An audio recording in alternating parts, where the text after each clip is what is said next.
안녕하세요, 여러분. 무병장수를 원하신다면 오늘 내용을 잘 들어주시기 바랍니다. 여러분은 혹시 매일 몸을 챙긴다고 하면서도 정작 어디를 어떻게 관리해야 할지 막막했던 적 없으신가요? 병원에서는 큰 이상 없다고 하는데 몸은 점점 무겁고 피곤해지는 경험 아마 다들 있으실 겁니다.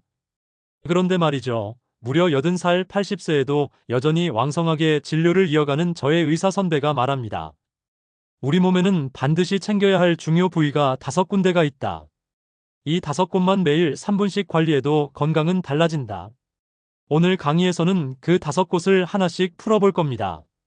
마지막까지 들으시면 왜 이 5부위가 숨겨진 건강 열쇠인지 깨닫게 되실 거예요. 그럼 첫 번째 비밀 부위부터 시작해 볼까요? 첫 번째는 바로 발바닥입니다. 여러분, 발은 제2의 심장이라고 불리죠.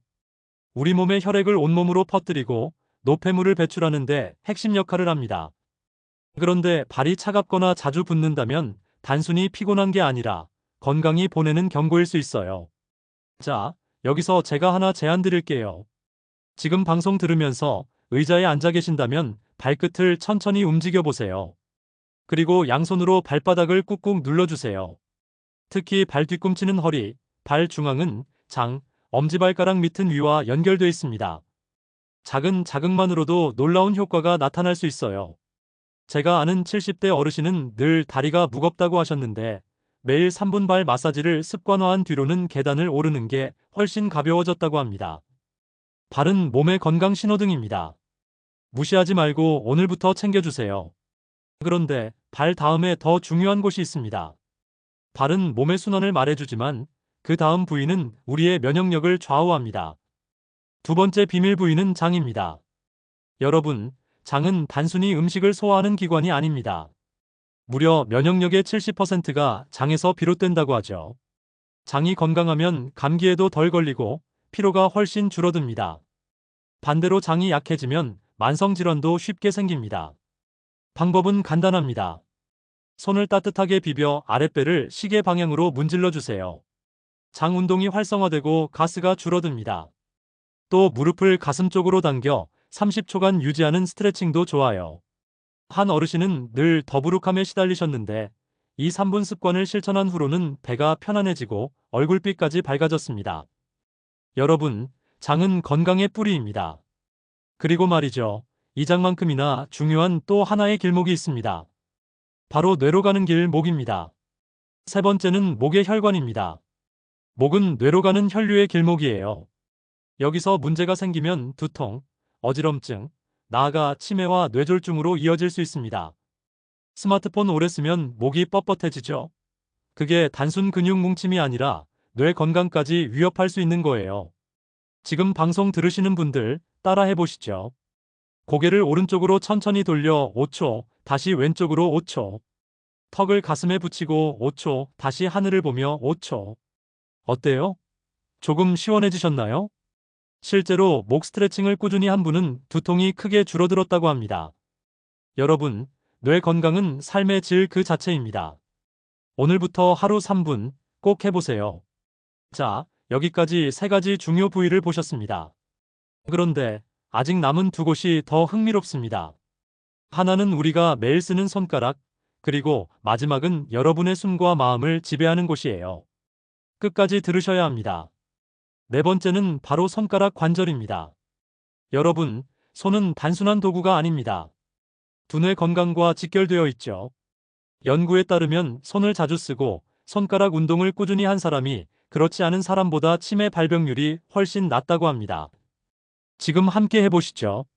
손가락을 쭉 펴고 주먹을 꽉 쥔 뒤 5초간 유지. 다시 펴고 이번엔 손가락을 하나씩 꾹꾹 눌러보세요. 악력기를 이용해도 좋습니다. 실제로 80세 현역 선배 의사도 매일 아침 환자 보기 전에 손 운동을 3분씩 한다고 합니다. 작은 습관이지만 뇌를 깨우는 강력한 비밀이죠. 그리고 이제 마지막 5번째 부위. 아마 이 부분이 여러분들이 가장 놀라실 겁니다. 우리가 매일 하지만 제대로 하지 못하는 바로 호흡입니다. 마지막 비밀 부위는 호흡기관, 폐와 횡격막입니다. 숨쉬기 누구나 하는 일이지만 제대로 하는 사람은 많지 않습니다. 깊은 호흡은 자율신경을 안정시키고 스트레스를 낮추며 불면증을 완화시킵니다. 특히 복식 호흡은 혈압을 안정시키고 수면의 질을 개선하는 데 큰 도움이 됩니다. 지금 함께 해볼까요? 코로 천천히 숨을 들이마시며 아랫배가 부풀도록 하고 입으로 길게 내쉽니다. 한 번 더. 들이마시고 내쉬고. 어때요? 마음이 조금 차분해지셨나요? 실제로 불면증으로 고생하던 60대 여성은 이 복식 호흡을 꾸준히 한 뒤 수면제가 필요 없을 만큼 숙면을 취할 수 있었다고 합니다. 여러분, 호흡은 단순한 숨쉬기가 아닙니다. 삶을 회복하는 가장 강력한 도구예요. 종합 정리. 자, 이제 5부위를 모두 살펴봤습니다. 발은 순환을, 장은 면역을, 목은 뇌 건강을, 손가락은 두뇌 자극을, 호흡은 마음과 자율신경을 책임집니다. 하루 3분씩 5부위를 챙긴다면 15분 투자로 10년의 건강을 지킬 수 있습니다. 여러분, 어떻게 들으셨나요? 쉽지만 강력하죠? 오늘은 80세 의사 선배가 밝힌 매일 단 3분으로도 건강을 바꿀 수 있는 5가지 비밀 부위를 함께 살펴봤습니다. 이 방송을 듣고 계신 여러분, 지금 당장 해보세요. 작은 실천이 쌓이면 몸이 반드시 답해줍니다. 그리고 꼭 기억하세요. 건강은 거창한 것이 아니라 매일의 작은 습관에서 비롯된다는 것을요. 끝까지 함께 해주신 여러분, 감사합니다. 오늘도 여러분의 건강을 응원합니다. 다음 시간에는 또 다른 흥미로운 건강 이야기로 찾아뵙겠습니다. 여러분, 건강하시고 항상 행복하세요. 감사합니다.